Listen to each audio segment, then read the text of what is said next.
बिस्मिल्लाहिर्रहमानिर्रहीम and welcome back to my YouTube channel. आज की इस वीडियो में हम करेंगे MGG 201 मिड टर्म के प्रिपरेशन। एक चीज़ मैं आपको क्लियर कर दूं कि ये फाइल मैंने खुद नहीं बनाई, बल्कि ये किसी हादी ने बनाई जो आपको आगे जो उनका कॉन्टैक्ट वगैरह ईच एंड एवरीथिंग गिवन है। ठीक है, मैंने आपको जस्ट इसमें से रीड आउट करके बताऊंगी और जो इम्पोर्टेंट पॉइंट्स हैं, मेन जो बार बार रिपीट होते हैं, वो मैं आपको इसमें से बता दूंगी। तो चलें बिना टाइम वेस्ट की वीडियो स्टार्ट करते हैं। फर्स्ट वाला इंपॉर्टेंट है हमारे पास, द बेसिक कैपिटल विथिंग प्रिंसिपल इन्वॉल्व इन डिटरमाइनिंग रेलमेंट after tax increment operating cash flow requires to include opportunity cost but ignore sunk cost। फिर आते हैं इसकी तरफ, who is responsible for decision relating capital budgeting and capital retaining. ये वाला भी important है हमारे पास। Junior management. Market price of the bond change according to the which of the following reason। all of the given। ये sometime होता है, mean mostly repeat नहीं हुआ। Which of the following will likely to grow with the growth in sales। current asset। ये important है। जो चीज कह रही हूँ important है वो वाले MCQ हैं जो बार बार repeat होते हैं। Which of the following are the type of annuities। तो ordinary annuities dues normal है बस। इस तरह के जो होते हैं ना, ये वाले इम्पोर्टेंट होते हैं, ये वाले MCQs होते हैं ना, ये बार बार रिपीट होते हैं। इम्पोर्टेंट फार्मूला यानी रिसीव का जो होता है डिप 1 P0 प्लस G, तो consider S dash and G is consider S dash to divide in capital gain. Okay, next है हमारे पास, the probability of any one outcome for an event is always stated as a percentage of which of the following most likely outcome। Which of the following help to normally reduce the riskiness of a portfolio of stock beta। ये वाला important है। The value at which buyer and seller are willing to buy and sell any asset is known as market value। ये short question में होता है कि market value की definition आ जाती है कि इसका कुछ मिनट आगे पीछे करके स्टेटमेंट देते थे, इसको करेक्ट करना पड़ता है। या ये आया था शॉर्ट क्वेश्चन। इस तरह के जो होते हैं लॉन्ग में भी आ जाते हैं। लॉन्ग में हमें इसको पूरे पूरे को सॉल्व करना पड़ता है, शॉर्ट में जस्ट फार्मूला लेके आप आंसर निकाल लो। और जो MCQ होते हैं वहाँ पे भी मोस्टली रिपीट होते हैं। Estimate sale of Zamzam store as of RS 2,50,000, profit margin is 30% and flow back ratio is 40%। It is required from you to identify the estimate retain earning of Zamzam store. तो वो है हमारे पास 45,000। इस तरह के MCQs note कर लिया करें, अपने पास प्रॉपर सॉल्व किया करें पूरा मेथड होता है उसका, क्योंकि ये वाले इम्पोर्टेंट है। By keeping in the view pattern of cash flow, either inflow or outflow RS 2000 at the end of the each year for the next 10 year is known as। इसको भी नोट डाउन कर लें, ठीक है। और इस तरह का जो होते हैं वो भी इम्पोर्टेंट होते हैं। एक मिनट, इसको मैं आपको सॉल्व करके पूरा प्रॉपर बताऊंगी।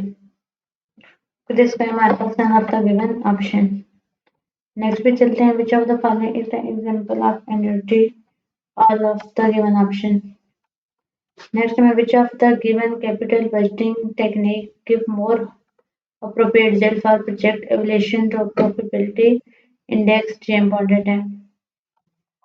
Next, which of the following will not equate present value of cash inflow to the present value of cash outflow।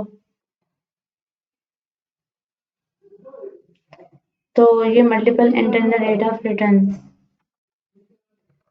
There is inverse relationship between bond price and market price rates है। Next है हमारे पास, which of the following is the security is not known as direct claim security। none of the above। फिर आते हैं हम, which of the given situation financial manager of a company can minimize total risk. तो functionality change, हाँ, change in management decision and capabilities. Okay, again जो आगे ये हमारे पास जो है इम्पोर्टेंट है, इसको हमें तो कैसे सॉल्व करना पड़ेगा.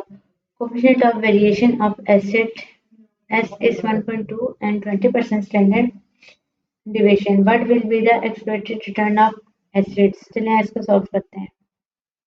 ये जो एमसीक्यूज के लिहाज से भी इम्पोर्टेंट है, शॉर्ट के लिहाज से भी और लॉन्ग के लिहाज से भी.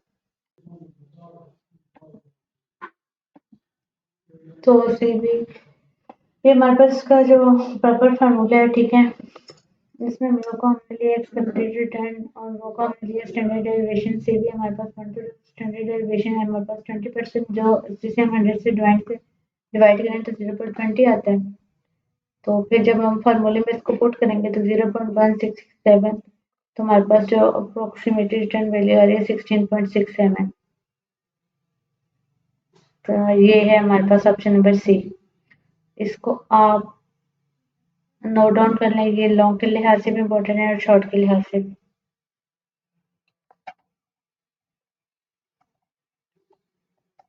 नेक्स्ट है ABC Corporation stock price has fallen because it was not able to meet its production deadline. It is an example which of the following company specifically.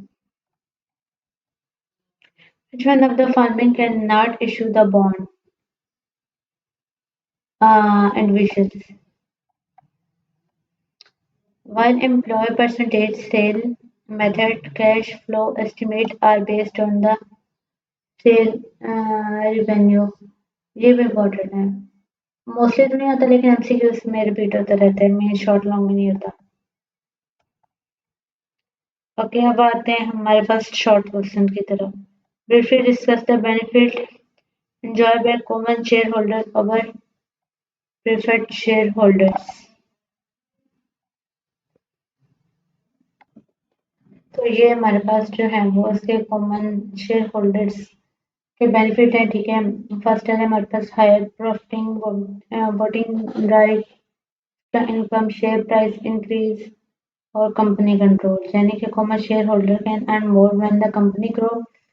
Preferences shareholder get fixed dividend. Common shareholder can vote and take part in company decision. Preferences shareholder usually cannot vote. After paying preferences shareholder, extra profit goes to common shareholder. Common shareholder gain if the market price of share goes up. Preferences shareholder do not benefit from the price increase. Common shareholder have control and manage the company through voting. अब चलते हैं next question की तरफ. देखा, इस तरह के question जो है वो एमसीक्यूज में भी आते हैं, लॉन्ग में भी आते हैं, शॉर्ट में भी आते हैं. अब क्वेश्चन हमारे पास शॉर्ट है तो हम आंसर भी शॉर्ट ही करेंगे, ठीक है, इतनी डिटेल में नहीं जाएंगे. यहाँ से मार्केट प्राइस थी 150 और फेयर वैल्यू थी 127.50. Market price higher than the fair value, तो स्टॉक होगा वो ओवर वैल्यूड हो जाएगा. तो डिसीजन क्या होगा? Do not by the stock if already holding the stock, the investor should sell it. A rational investor should sell or avoid buying the stock because it is overpriced. Again इसी तरह का question आ गया हमारे पास. तो ये हमारे पास इसका जो फाइनल आंसर है, ठीक है, गिवन पेमेंट थी हमारे पास 300. Interest rate remain per year के लिहाज से 10% था और टाइम पीरियड हमारे पास 5 ईयर. टाइप थी ऑर्डिनरी एन्युटी, तो payment at the end of each year. हमने पहले फार्मूला पुट किया, ये फार्मूले आपको याद करने पड़ेंगे क्योंकि समटाइम 3 नंबर का क्वेश्चन आ जाता है, वो आपसे यही वाला फार्मूले पूछ लेते हैं कि फार्मूला उसका बताएं आप. कैलकुलेशन ने की, ठीक है, जिसमें हमारे पास फाइनल आंसर आया है 1831.50.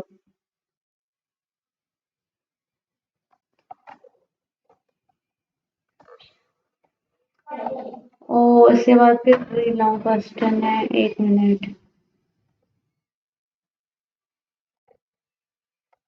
चलिए अब बैक से ऊपर की तरफ चलते हैं।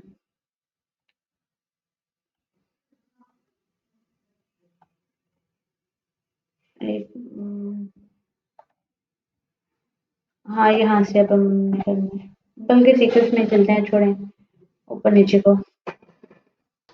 चलिए पहले रीड आउट करते हैं। Mister Shah want to make long term investment. He decided to purchase bond from XYZ company that pay a coupon on its bond quarterly. Calculate the intrinsic value of the bond under the following circumstances. A 5-year bond with 12% coupon rate is selling Rs 1650. Face value of the bond is 1000. Required rate of return is 16%.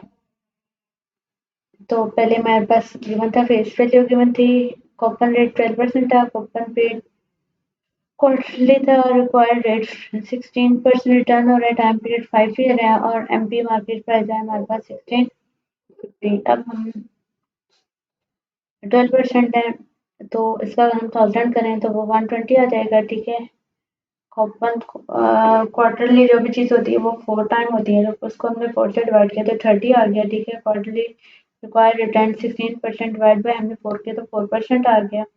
तो number of periods जो थी ये यहाँ पे थी ये 5 year, वो कितने हो गए 5 मल्टीप्लाई बाय 4 20। अब हमने फार्मूला यूज़ किया, अगेन फार्मूला इंपॉर्टेंट है आपके लिए, एमसीक्यूज के लिहाज से भी, शॉर्ट के भी लिहाज से, लॉन्ग के लिहाज से। ठीक है, वैल्यू हमारे पास आ गई है यहाँ पे। अब हमने इस फार्मूले में पुट किया तो यहाँ पे हमने कैलकुलेशन की और ये आ गया हमारे पास फाइनल आंसर। अब चलते हैं हम अपने नेक्स्ट क्वेश्चन की तरफ। 27 और आई थिंक ये लास्ट है, जिसका है suppose that your estimate of the possible return for matching the common stock of H able production worth following, यहाँ पे है। ठीक है,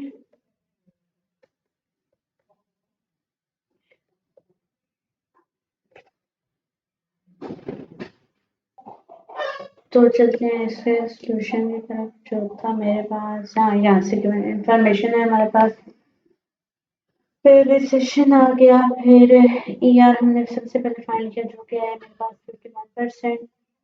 अब आगे चलते हैं, फिर मैंने रिस्क निकाला। ठीक है, इसका अब इसके डिवीजन है मल्टीप्लाई बाय प्रोबेबिलिटीज किया। ठीक है, यहाँ पे वेरियंस आ गया मेरे पास 24, फिर स्टैंडर्ड डेविएशन किया तो वो 4.9 आ गया। कोएफिशिएंट ऑफ वेरिएशन सीवी का फार्मूला यूज किया, सीवी का फार्मूला भी इम्पोर्टेंट है, लास्ट एक एमसीक्यू में हम यूज कर चुके हैं, यहाँ पे कर रहे हैं। ये था इसका फाइनल आंसर।